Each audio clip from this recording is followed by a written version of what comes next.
Unit 7, Chapter 11, Dual Nature of Matter and Radiations. And this is the first video of this chapter.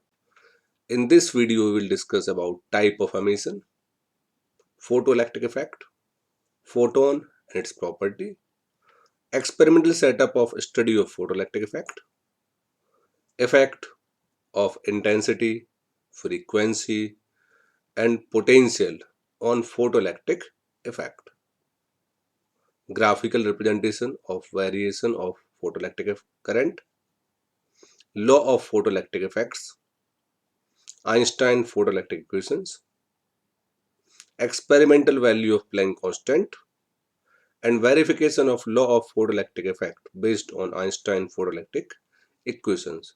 So basically first जो हमारा इस chapter का video है, इस unit का video है, ये फोटोइलेक्ट्रिक इफेक्ट पर बेस्ड है. So first of all we will discuss about, इस चैप्टर में हमें एनर्जी की बहुत जरूरत पड़ेगी. एनर्जी टर्म बहुत जगह यूज होगी, तो एनर्जी की यहाँ सबसे छोटी यूनिट जो हम मेजर या लेके चलेंगे it is electron volt. Energy की ऐसा यूनिट जूल होती है, लेकिन वो बहुत बड़ी वैल्यू है इस चैप्टर के कंसर्न में. तो हमारे पास यूनिट आ रही है इलेक्ट्रॉन वोल्ट. इलेक्ट्रॉन वोल्ट मतलब हमारे पास W equal to V into Q, हमने कोई फॉर्मूला पढ़ा था, W equal to Q into V. तो Q यहाँ पे हमने ले लिया,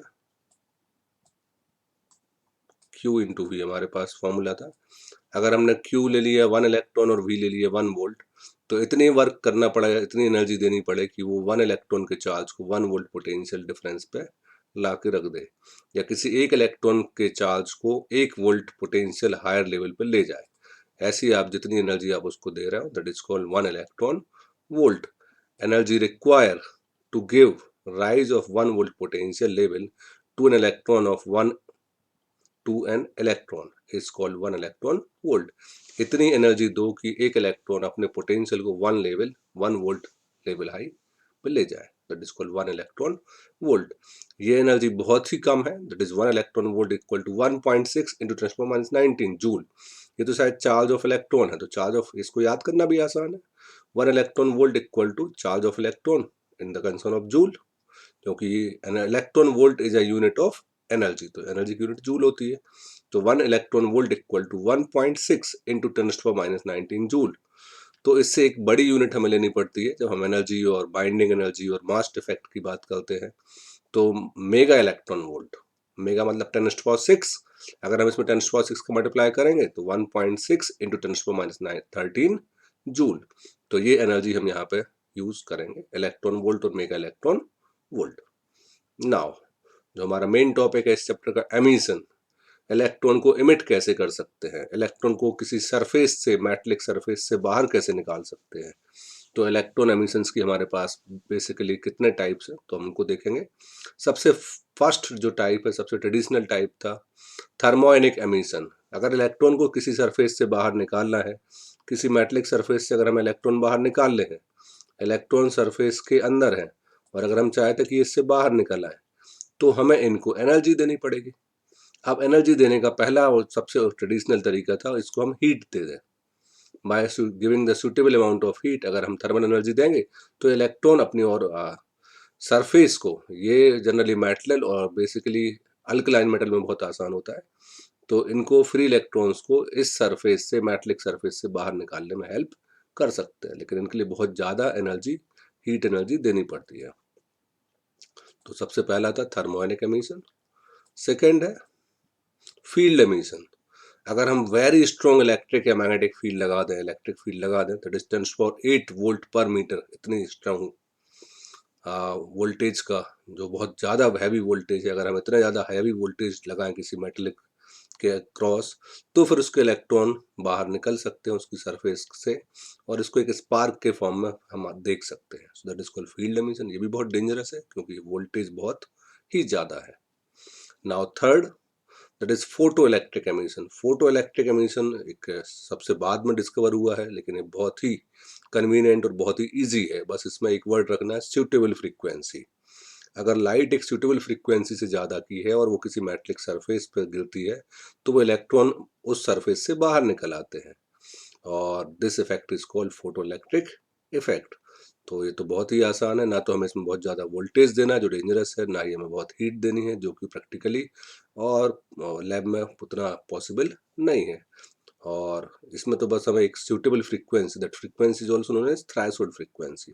अगर थ्रेशोल्ड फ्रीक्वेंसी से ज़्यादा फ्रीक्वेंसी की एनर्जी हमने दे दी, उसको लाइट दे दी, तो इलेक्ट्रॉन्स मेटल से बाहर निकल आएंगे। और इन इलेक्ट्रॉन्स को हम क्योंकि बाहर निकल रहे हैं लाइट की वजह से, तो फोटो इलेक्ट्रॉन भी कहते हैं।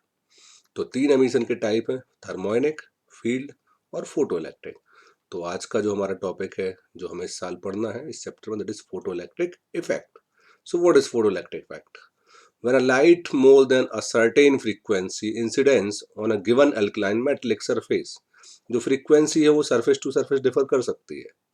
तो certain frequency for a given metallic surface, given alkaline metallic surface, and electrons comes out from the metallic surface, electron अपनी ऑर्बिट से बाहर ना निकले, इलेक्ट्रॉन मेटल से ही बाहर निकल जाए, that this effect is called photoelectric effect। मतलब इलेक्ट्रॉन मेटलिक सरफेस से बाहर आ चुके हैं, एंड दीज इलेक्ट्रॉन्स जो मेटलिक सरफेस से बाहर आ चुके हैं इनको बोलते हैं photo electrons.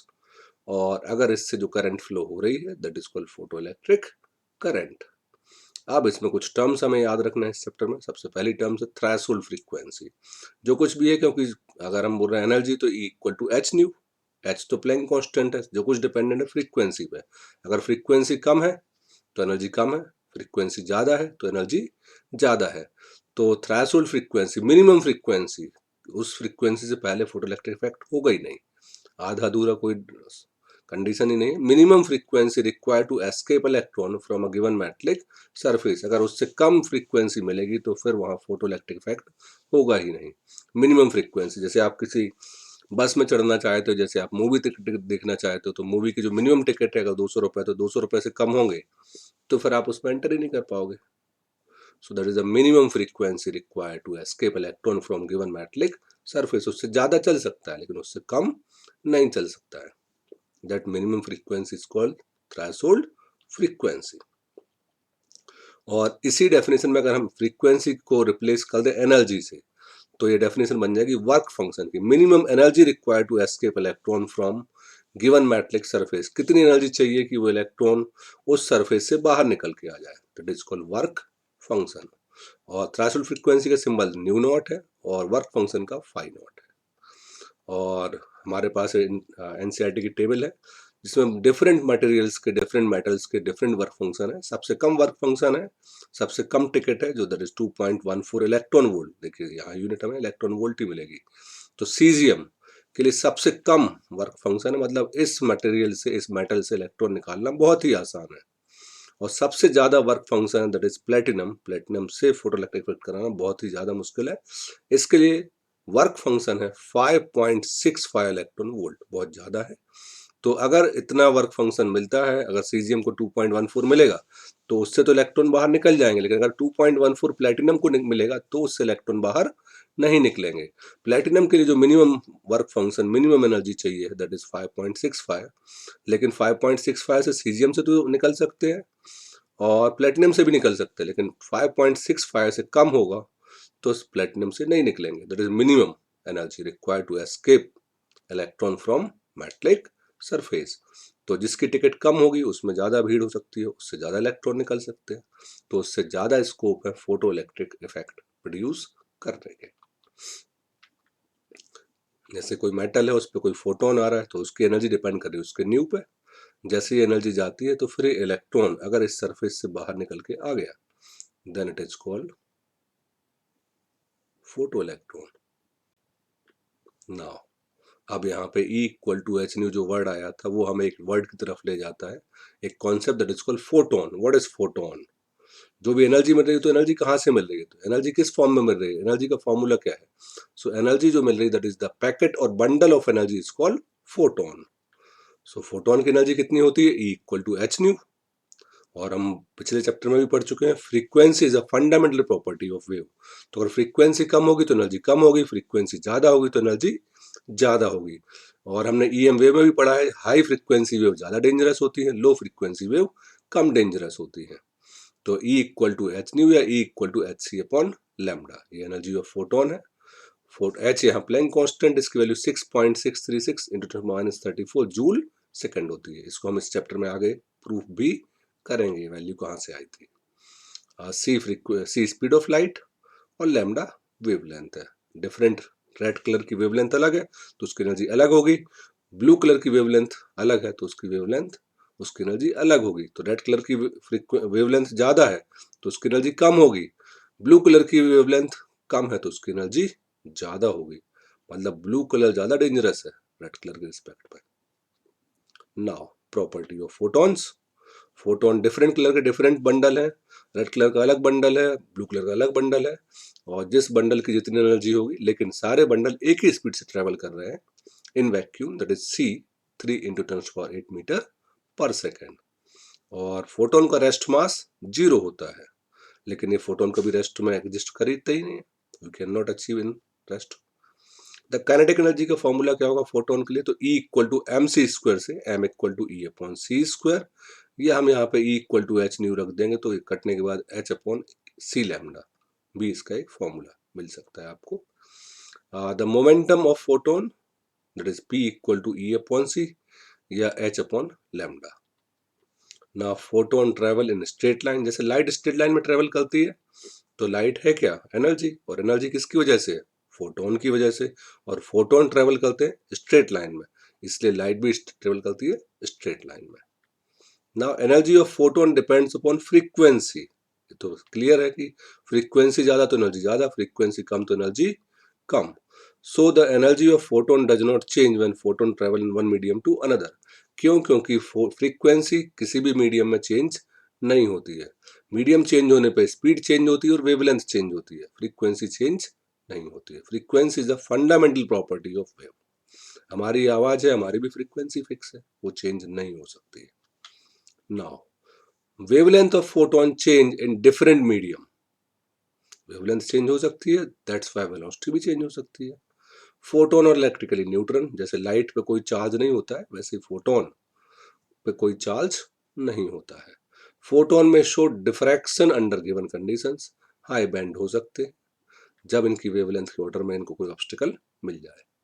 Photon are not deviated by magnetic and electric field, क्योंकि इन पे ना तो कोई चार्ज होता है ना ही कोई इनकी पोलरिटी होती है, तो इनसे डिफ्लेक्ट नहीं होते हैं। नाउ नेक्स्ट टॉपिक है हमारा experimental setup of study of photoelectric effect. होता कैसे है, हम बार बार बोल रहे हैं अगर एक सर्टेन फ्रीक्वेंसी की लाइट आएगी और किसी सरफेस पे गिरेगी तो उससे फोटोन की वजह से इलेक्ट्रॉन बाहर निकल जाएंगे। वो इलेक्ट्रॉन जाएंगे कहाँ, उससे हम क्या क्या डिक्लेयर करेंगे, वो सब हम इस सेटअप में, इसको लेनार्ड एंड एक्सपेरिमेंट भी बोलते हैं। एक हमने ग्लास ट्यूब ली, बस इसमें ये ध्यान रखिएगा ये जो डब्ल्यू विंडो है ये क्वार्ट्ज की है। क्यों, क्योंकि क्वार्ट्ज की एक खास प्रॉपर्टी है जो ग्लास की नहीं है, इसको भी हम इसी में आगे देखेंगे। और एक सी फॉर हम यहाँ कैथोड नहीं बोलेंगे, प्लेट सी बोलेंगे, क्योंकि हम इसकी पोलरिटी चेंज कर सकते हैं, और ये प्लेट ए कहलाएगी, इसको एनोड नहीं बोलेंगे। लेकिन इस प्लेट को मैक्सिमम टाइम हम नेगेटिव ही रखते हैं, इसलिए सी कैथोड के जैसे नाम रख दिया है, और इस पे मैक्सिमम टाइम पॉजिटिव से ही ये कनेक्ट होती है, तो इसको हमने ए नाम रखा है। लेकिन हम इस पूरे प्रैक्टिकल में, इसको पूरे एक्सपेरिमेंट में इसको हम प्लेट सी बोलेंगे और इसको प्लेट ए बोलेंगे। नाउ प्लेट सी को तो हमने नेगेटिव से कनेक्ट किया है और प्लेट ए को हमने पॉजिटिव से कनेक्ट किया है। अब लेकिन यहाँ से यहाँ तक के बीच में ये जो पैसेज है, यहाँ से लेके यहाँ तक हमारे पास कोई कंडक्टिंग वायर नहीं है, तो प्लेट सी से भले ही यहाँ इलेक्ट्रॉन है लेकिन वो यहाँ पहुँचने की कोई स्कोप नहीं है, क्योंकि इलेक्ट्रॉन हवा में तो ट्रेवल नहीं कर सकते हैं, और अगर हवा में ट्रेवल कर गए तो फिर कंडक्टर का क्या रोल है। तो इलेक्ट्रॉन इस मेटलिक वायर में कंडक्ट कर सकते हैं, इसकी को दबाने के बाद, चाहे दबाओ या ना दबाओ। अगर आप प्रेस करोगे तो ये इलेक्ट्रॉन यहाँ से यहाँ तक आ जाएंगे, ये इलेक्ट्रॉन इसमें यहाँ मूव करते रहेंगे, लेकिन प्रेस करने के बाद भी इलेक्ट्रॉन वैक्यूम में तो नहीं आएंगे, मतलब यहाँ कोई एमीटर में रीडिंग नहीं आनी चाहिए। लेकिन जैसे ही हम इसके बाद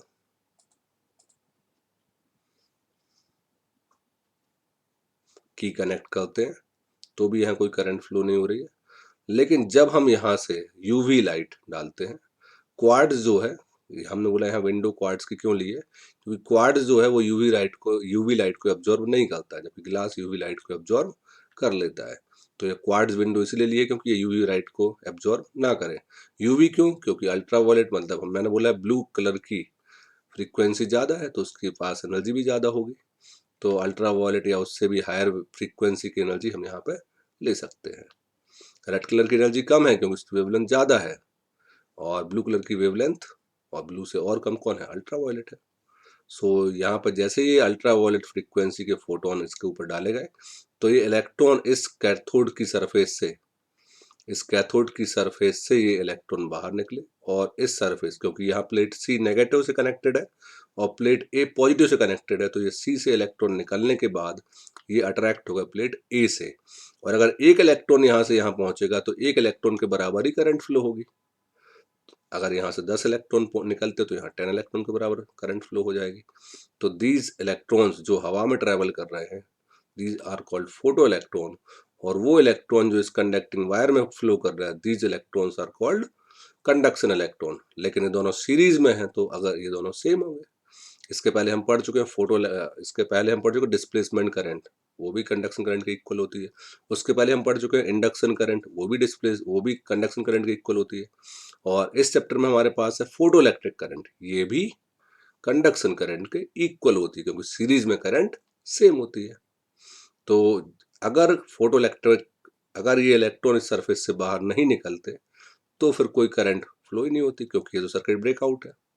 लेकिन अगर ये एनर्जी इनको थ्रेशोल्ड फ्रीक्वेंसी से ज़्यादा की एनर्जी मिल जाएगी तभी इलेक्ट्रॉन यहाँ से बाहर निकलेंगे, और जितने इलेक्ट्रॉन यहाँ से बाहर निकलेंगे क्योंकि ये प्लेट ए पॉजिटिव है तो वो इससे अट्रैक्ट हो जाएंगे, अट्रैक्ट होंगे तो उतनी यहाँ पे करंट हमें फ्लो मिलेगी।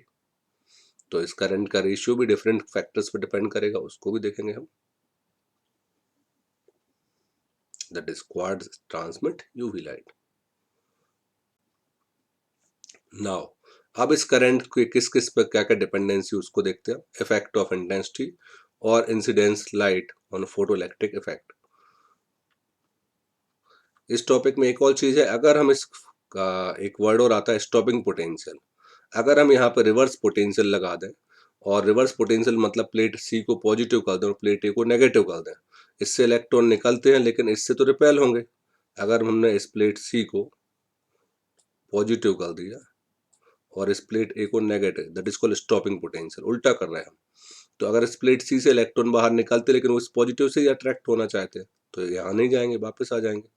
लेकिन ये निकले तो अगर हम इस वोल्टेज को थोड़ा सा और बढ़ा दें तो ये निकलने के बाद इस पॉजिटिव से उसकी अट्रैक्शन पावर और बढ़ जाएगी। हम रिवर्स पोटेंशियल इतना कर दें कि इलेक्ट्रॉन बाहर ही ना निकले, अंदर से एब्जॉर्ब हो जाए। The reverse potential of plate C with respect to plate A such that photoelectric current becomes zero. The reverse potential of plate C with respect to plate A such that the photoelectric current becomes zero, that is called stopping potential। तो इस word को भी हमें यहाँ याद रखना है, that is called stopping potential। Generally plate C negative रहती है लेकिन हम उल्टा काम करना चाहते हैं, वो चीज आगे ना जा पाए, तो हमने यहीं पर उसका अट्रैक्शन रीजन दिया है।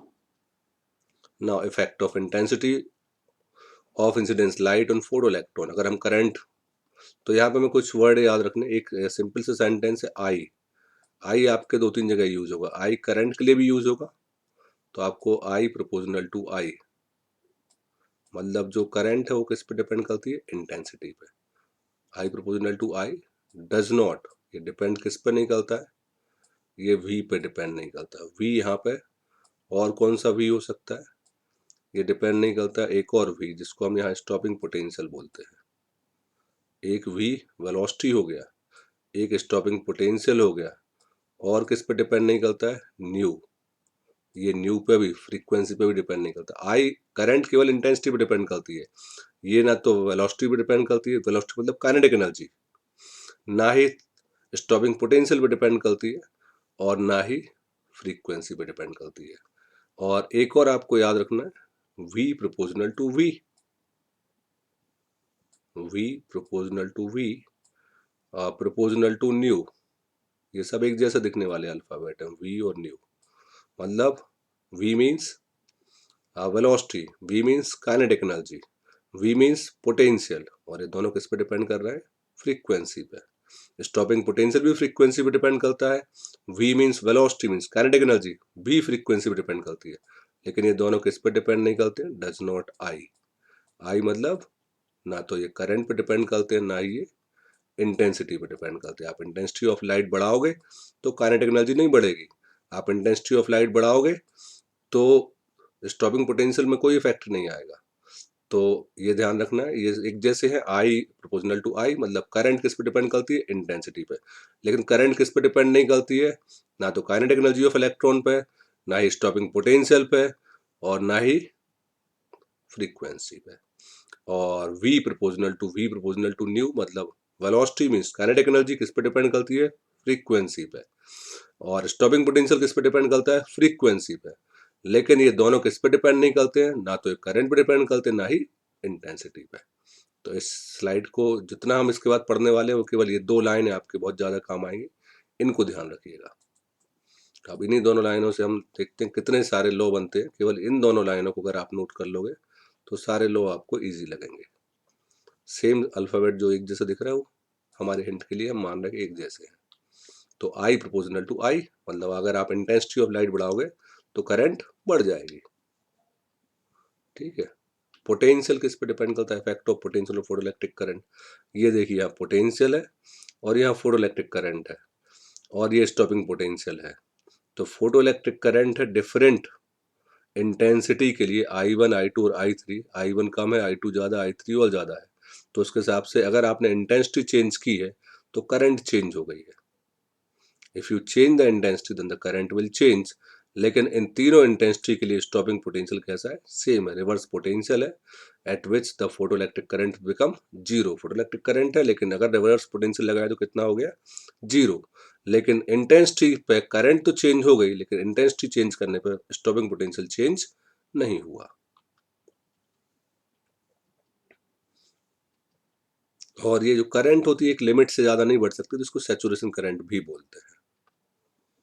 नाउ थर्ड क्या बनता है, दैट इज ये ग्राफ है, नेक्स्ट ग्राफ है, effect of frequency on incidence light और फोटोइलेक्ट्रिक करंट। सो फ्रीक्वेंसी और इंसिडेंस लाइट में करंट पे, तो फ्रीक्वेंसी और करंट, क्योंकि ये न्यू है और ये आई है तो इनमें कोई रिलेशन नहीं होना चाहिए। So for a fix intensity of radiation photoelectric current does not depend. यहाँ ये वर्ड आ गया डज नॉट डिपेंड, हमें केवल वो डिपेंड, हमें केवल क्या रखना था, आई प्रोपोर्शनल टू आई, और यहाँ फ्रीक्वेंसी है न्यू, और यहाँ पे आई है, और न्यू और आई में कोई डिपेंडेंसी नहीं है, तो डज नॉट डिपेंड लिखा हुआ है। तो केवल एक ही लाइन याद रखना, I proportional to I does not V और न्यू, और V proportional to V does not I. तो ये हो गया। अब यहाँ फ्रीक्वेंसी ऑन स्टॉपिंग पोटेंशियल, तो ये न्यू है और ये वी है, तो डिपेंड करेंगे। तो देखिए डिफरेंट न्यू के लिए डिफरेंट वी है, डिफरेंट फ्रीक्वेंसी के लिए डिफरेंट स्टॉपिंग पोटेंशियल है, लेकिन डिफरेंट फ्रीक्वेंसी के लिए करंट एक ही है, आई सेम है। तो फोटोइलेक्ट्रिक करंट फ्रीक्वेंसी पे डिपेंड नहीं करती है, लेकिन फ्रीक्वेंसी पे कौन डिपेंड करता है, stopping potential. Now threshold frequency, जो भी है थ्रेशोल्ड फ्रीक्वेंसी के बाद होता है, उसके पहले कुछ नहीं होता है। थ्रेशोल्ड फ्रीक्वेंसी के पहले आपको कोई भी करंट नहीं मिलेगी। भले ही करंट फ्रीक्वेंसी पे डिपेंड नहीं करती है, लेकिन उसके लिए एक मिनिमम फ्रीक्वेंसी जरूरी है, that is called threshold frequency. भले ही करंट फ्रीक्वेंसी पे डिपेंड नहीं करती है, लेकिन एक मिनिमम फ्रीक्वेंसी चाहिए, उसके बाद ही करंट फ्लो होगी। नाउ इसी के लॉ ऑफ फोटोइलेक्ट्रिक एमिशंस है, for a given substance there is a minimum value of frequency of incidence light called threshold frequency, उसके बाद ही करंट फ्लो होती है। However the intensity of incidence light में भी उससे कोई भी चेंजेस हो सकते हैं। Now the number of photo electrons, मतलब photoelectric current, the number of photo electron emitted पर सेकेंड, मतलब photoelectric current directly proportional to intensity, I proportional to I. ये क्या बोल रहा है, आई प्रोपोर्शनल टू आई। जो करंट है वो किस पे डिपेंड करती है, इंटेंसिटी पे, बिल्कुल सही। इसके बाद क्या है, the maximum kinetic energy of photo electron is directly proportional to kinetic energy, मतलब वी।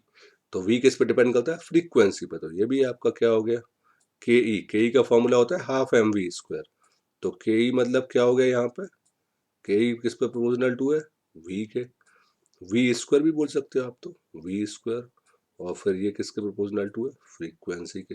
तो अगर आप फ्रीक्वेंसी चेंज करोगे तो वी चेंज होगा, और वी चेंज होगा तो काइनेटिक एनर्जी भी चेंज हो जाएगी।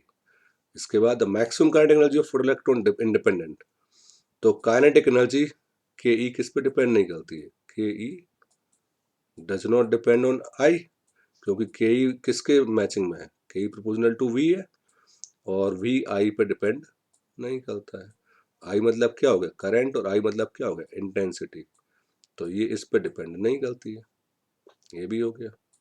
इसके बाद क्या है, the process of photoelectric emission is instantaneous, इसमें कोई ड्रॉ ऐसा नहीं कि पहले ये स्पॉन्टेनियस और इंस्टेंटेनियस दो वर्ड होते हैं, तो तुरंत जैसे ही फोटोन आएगा वैसे ही इलेक्ट्रॉन बाहर निकल जाएगा, ये नहीं कि कुछ एनर्जी लेगा, कुछ एब्जॉर्ब करेगा, कुछ और होगा, जैसे ही फोटोन उसके ऊपर गिरेगा वैसे ही वहां पे एनर्जी निकल जाएगी। एक और रिएक्शन आप आगे पढ़ोगे, लेजर, वो स्पॉन्टेनियस, इंस्टेंटेनियस नहीं, वो स्पॉन्टेनियस है, वो स्टिमुलेटेड है, और ये इंस्टेंटेनियस है, तुरंत होता है। ये दो वर्ड है, इंस्टेंटेनियस और स्टिमुलेटेड।